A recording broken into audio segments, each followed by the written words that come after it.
Krisu, mitä sä pelkäät? Mä mitään pelkää. Mitä mun pitäisi? EP, logo, T-paidat, SoundCloud. Mistä aloittaa? Pitäisikö esittää vähän enemmän biisejä? Niin se mun frendi, joka tuntee Lontoon siisteimmän intimosen klubin Kicksterin pyörittää. Mä puukkasin sieltä meille keikan. What up? Helvetti!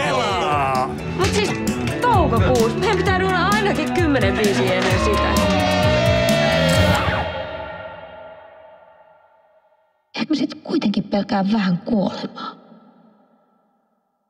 Kun en mä pelkää vittu sitäkään.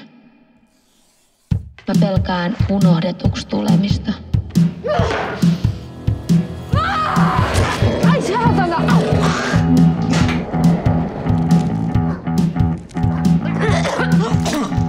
Joope, voitko nyt vittu olla hiljaa? Joope, mitä väliä mun tekemisellä on? Missä mä satun oleen ja kuka mua edes muistaa? Mä oon aina halunnut duunaa Orpolle.